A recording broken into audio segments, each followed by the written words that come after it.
Hi there, my name is Kristen Lawson, and today I'd like to talk to you about curing chronic disease with individualized medical care. I am currently a 36-year-old returning college student and marketing consultant and phlebotomy / Red Cross volunteer in Piney Flats, Tennessee. And without further ado, I'll just get right in. The main research motivation for me this year was so I could feel better. As you can see on the image on the left, that's pretty much how I looked and felt all year, just swollen and miserable. I had gained 25 pounds that I could not get off. The weight just kept going and I was miserable. So that was my motivation to research this topic because I wasn't getting much help. So I figured self-education, going back to school, taking the basic biology sciences, nutrition classes, epigenetics, all the things I had kind of learned in high school but not really practiced in 16 years of being a marketing professional, needed to go back and relearn all of that. So as I made this career change, I also wanted to practice researching with credible sources and not just following blogs, in order to heal patients naturally and prepare myself for graduate school and a career practicing medicine. I also wanted to find out which branch of medicine would be the best fit for me to practice in. And luckily, thanks to a year's worth of research, I've been able to heal myself. As you can see on the image on the right, I'm feeling much better now. And I just am really excited to share what all I learned with you guys. So maybe you can feel better too. So the problems I was wanting to solve with this research were that patients with chronic diseases are more prevalent than those needing acute care. I've seen statistics ranging from 60 to 90% of patients are chronic disease patients versus acute care patients. However, traditional Western medicine education and the treatments through drug therapy or invasive surgeries rarely cure patients. So I wanted to research this to help myself heal and then share the research with others as I practice healing patients. But I do have to say, if you're watching this and you're unwilling to make personal sacrifices, then you can just save your time and not finish this presentation. But if you're desperate to feel better like I was and you're willing to do anything, you have to follow Hippocrates' advice here. Before you heal someone, ask him if he's willing to give up the things that made him sick. The standard American diet is making us all sick, and if we don't question what's in our medications or what we're putting into our mouths, we will continue to feel like crap. The research topics I chose to help me uncover the root cause of my disease and help myself feel better was, first, I wanted to know the history of chronic disease and why these didn't exist before in human history until the last 100 years or so, and why the doctors can't really help us, and what are they learning in medical school? What was I looking into if I was going to pursue this as my new career? The next thing I researched was genetic predispositions for chronic diseases, because in my family tree, we have several that I wanted to just blame instead of trying to fix, and that never works. So, like all Americans, the next thing I jumped to was fast solution. I wanted to know the most modern advancements happening in medical treatments and found out all kinds of amazing things regarding microscopic DNA surgeries being done by robots. Very science fiction, but it's actually happening in human and animal clinical trials. The problem why they're not mainstream is that the robots keep getting lost in the bloodstream after they've performed their surgeries. I didn't go into a lot of that in this presentation because that was out of the budget for me, as well as stem cell therapies in practice around the world. However, I will briefly speak about the difference in stem cell therapies. But ultimately, this presentation is going to be more about how you can heal chronic diseases with compassion and foods as medicine, just as Hippocrates said, the father of Western modern medicine, that as we know it. Let food be thy medicine, and medicine be thy food. And I truly believe that is the answer, and I'm living proof. So if all of this is kind of new information to you, I recommend you start out with the New York Times bestselling book, Forks Over Knives, or you can save, if you really don't feel good, you can save time and just watch the documentary on Netflix or YouTube. And that warning across the top of the movie poster is true. This movie could save your life. It really provides a lot of great information. You can't argue with the fact that for centuries, our different civilizations around the world have existed without any health issues or chronic diseases based on how they lived and what they ate. And compared to the standard American diet, we're all sick, and it's due to our diet. They do criminalize meat a little too harshly, which is why I'm also recommending this second documentary that's also on Netflix, In Defense of Food. These books pretty much follow the same thing that happens in the movie. But In Defense of Food, Michael Pollan goes more into detail about if you are going to enjoy animal products, to think first about what that animal ate. So if you're going to enjoy beef, eat grass-fed beef. If you're going to enjoy fish, wild caught. Chicken and turkey, organic, free range, not just stuffed full of corn and kept in a pen kind of thing. But he also does encourage you to still eat mostly plants the way our ancestors did, not too much. Fill up your plate mostly with vegetables and plants and minimal fruits. And then he actually shows some great case studies done in elementary schools where children will even gravitate towards fresh things when it's put in front of them before the meat and the carbohydrates in the lunch line. And they saw an increase in decrease in absenteeism and an increase in natural immunities within this case study and pilot project. Anyway, they're both great documentaries. The third documentary, I think, is on Amazon and YouTube, The God Cells, A Fetal Stem Cell Journey. And if stem cell therapy is a part of your budget, the world-renowned facility in the Ukraine and Kiev is the leader in fetal stem cells, which are more effective than cord blood stem cells, which is what is allowed in the United States, and are less effective due to moral and ethical and all kinds of issues. Fetal stem cells are not legal here in the United States, as well as it is illegal to grow our own stem cells from in a petri dish. But really, once you eliminate all of the things in your body that are causing static and noise, we have our own stem cells that can help fight off disease.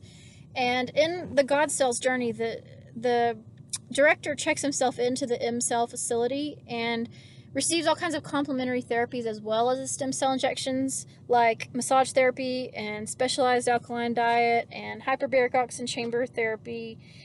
So you can't get those complementary therapies, though, unless you also get the stem cells. So to me, it wasn't very clear what is being effective here in helping patients. Is it the complementary therapies or the stem cells themselves?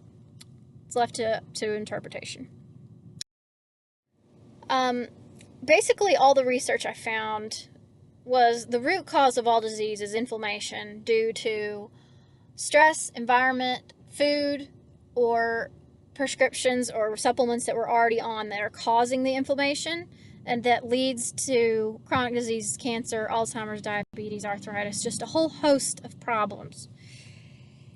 And 3 best-selling books that I found after those 2 first documentaries that helped me the most were these. Dr. Wen's root cause spoke to me and my Hashimoto's in particular, but it also kind of supported where she is a patient herself. She offered all kinds of support and how you can change your life in order to heal yourself, and that was really good and gave me a lot of advice. The Eat Right for Your Type by Dr. Adamo is a great resource. I read it a few years ago, but due to brain fog and early signs of multiple sclerosis, I didn't retain the information very well. So it was a great refresher for me, and luckily I know my blood type, unlike most people who do not even know their own blood type. I was able to learn a lot from this in a historical context. In the foreword of the book, it goes into a history of how the blood types arrived and what people should eat regarding their own blood type if they are in a wellness mode and not sick, needing to detox. So after I'm done detoxing all these issues, I will be able to follow the wellness mode for my blood type based on this book. The third book is Patch Adams' Guzundheit book. And Guzundheit is the name of his hospital in West Virginia. Patch Adams is a real guy. The movie does not do him justice at all and actually kind of ruined his story, in my opinion. But the book really explains his mission and how he heals patients by breaking down the barriers of all medical specialties in his hospital in West Virginia. If you need surgery, acupuncture, chiropractic care, talk therapy, whatever it is you need, you can get it under one roof for free at his facility. And the patients participate in growing the food. They are self-sufficient community. And he's taking this message and been spreading it around the world and helping change all kinds of societies' ways of thinking and Western allopathic care providers' way of thinking in order to better help patients. And I just really admire his work.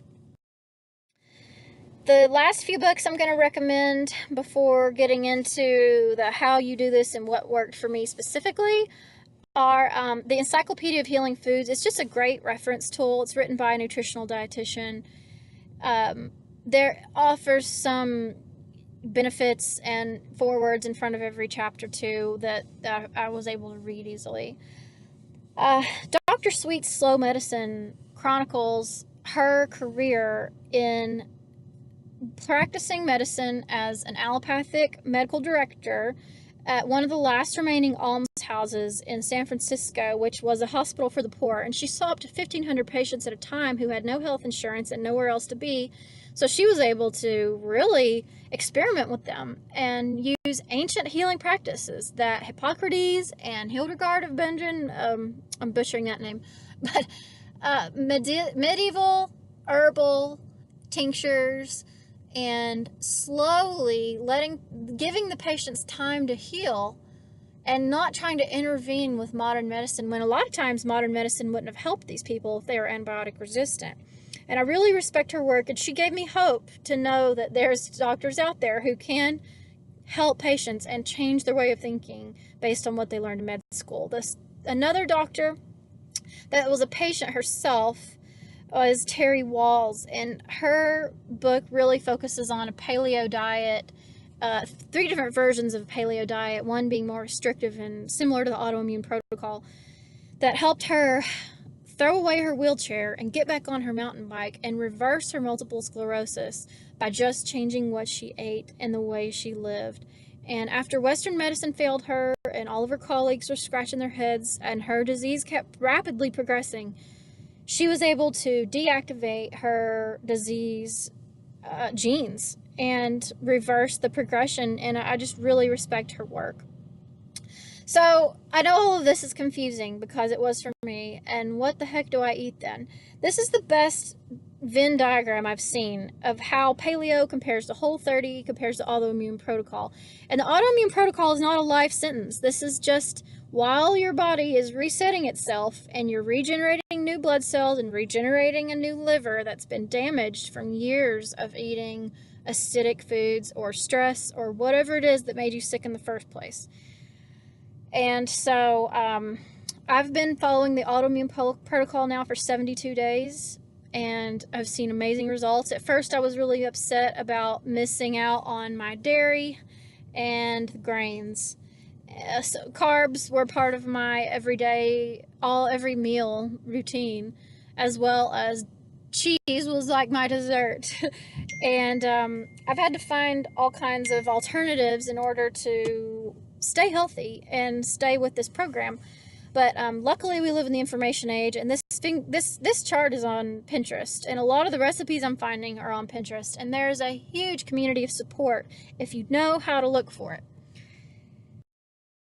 So this is how it breaks down. The autoimmune protocol. You basically have to avoid anything acidic on the pH scale, and you can eat meats but mostly vegetables except nightshades. Minimal fruit. I usually have to eat mine in the afternoon so I don't have insulin spikes. I was fainting from insulin spikes at first. But Yeah, a lot of olive oil, coconut oil, avocados, ghee, fermented foods, and kombucha, bone broth, herbal teas, green tea, vinegars, honey, maple syrup, herbs, gelatin, arrowroot starch. And you have to avoid a whole lot of things too. And at first, it feels like a death sentence, like you can't have anything. But if you just focus on the positive and what you can have, you can get creative and find alternative things that you love to eat. This next image is on the right is my actual shopping cart picture from Walmart. They have organic foods. They accept food stamps. Nobody has an excuse as far as there's a Walmart everywhere. You can get fresh things, organic produce, as well as really cool frozen rice, cauliflower, and cheap vegetable noodles like zucchini noodles and bone broth, all at Walmart. And if you don't feel like going in, you can pull up to the curbside delivery for your groceries, and you don't even have to get out of your car nowadays. So there's no excuses. This just kind of further breaks down what I mean when I'm talking about acidic and alkaline foods. And it doesn't necessarily mean that the foods themselves are acidic. It's how your stomach acid digests them. Requires more acid or lower acid. So for me, I don't really have much stomach acid going on in me right now, and I'm also relieved of a lot of inflammation. So I have to be careful and kind of stay below the 7 on this range. But of foods and dairy and that kind of thing. Actually, it's probably more along the 8s or 9s that I stay in while I'm healing. But after this autoimmune 90-day protocol, I'll be able to try reintroducing some things, but I'll probably have to say goodbye to gluten and dairy forever due to the damage I have.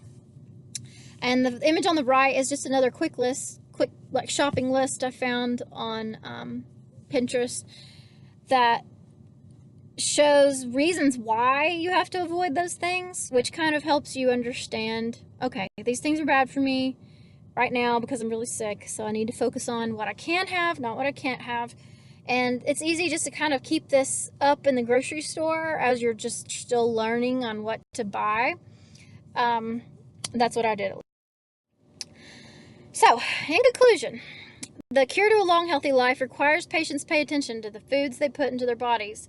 You have to look at what's in the end of your fork before you go under a surgical knife. I mean, that's what the answers are with a lot of doctors right now.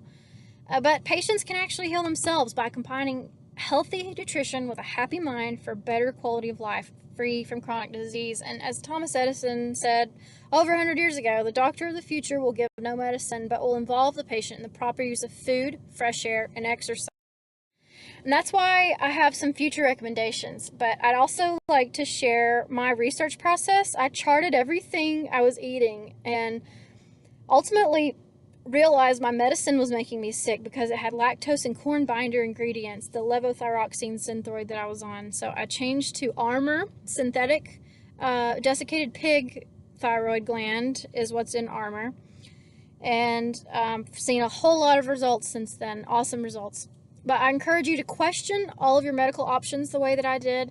Seek self-help books, documentary films, food diaries, and don't be afraid to change your lifestyle. I mean, what do you have to lose? You only have something to gain. And for future recommendations, I also recommend continuing education for allopathic healthcare providers. I think a lot of doctors need to humble themselves and realize they don't know it all if they're not questioning what they learned in medical school. The only reason that doctors are chemists these days is because Carnegie and Vanderbilt insisted that medical schools remove homeopathic education from the textbooks in order to push patentable drug cures, treatments, not cures, in pill form or, things they could profit from. And that's why. I also recommend a desegregation of medical practices, similar to the Patch Adams Hospital, and that patients actively participate in the healing process. No one doctor has a magic cure or magic pill unless you're willing to be a part of that process. So just to reiterate my health journey, the hardest 2 things for me to give up were gluten and sugar. I was really upset about not having my mac and cheese or any Halloween candy because it was 3 weeks into my process when I had Halloween. But I resisted temptations to cheat, and I stayed strong for 22 days before I felt a difference, and that also helped with me changing medicines. And I was able to reset my metabolism without the help of any nutritional supplements or medical procedures. I nourished myself with lean white meats, low alkaline vegetables, low glycemic fruits, and minimal stress. I can't stress that enough. If someone is stressing you out in your life, if social media is stressing you out, just mute it, block them, give yourself time to heal. What seemed impossible at first became part of my new daily routine, and these lifestyle changes can be maintained for wellness. The possibility is really amazing to actually heal patients or deactivate bad genes simply with kindness, emotional support, and nutrition. And I did seek some therapy and chiropractic help for that emotional support and to work on my nerve damage, and I'm seeing good results there. But by practicing this new lifestyle, I'll be able to give my patients, my family, and myself a chance to enjoy living a healthy, thriving life again. So it's worth every single sacrifice. You can heal yourself with healthy foods for a long, happy life free from disease. Because if you think about it, if there's a health food section in the grocery store, what does that make the rest of the food sold there? So I'd just like to thank you for your time and attention, and cheers you with my kombucha here. And encourage you to please reach out to me if you have any questions or comments. I'm not selling anything. I'm not endorsed by anybody. I'm just a student who is sick and tired of feeling sick and tired. So I trained myself in this stuff, and I practiced it myself as a human guinea pig, and I cannot wait to keep sharing this information with others and helping themselves heal. But you can email me at trulykristen@gmail.com. You can hit me up on Instagram. My handle is kristen. And anyway, I wish you guys a lot of luck, and I'm sending great big hugs and lots of support your way.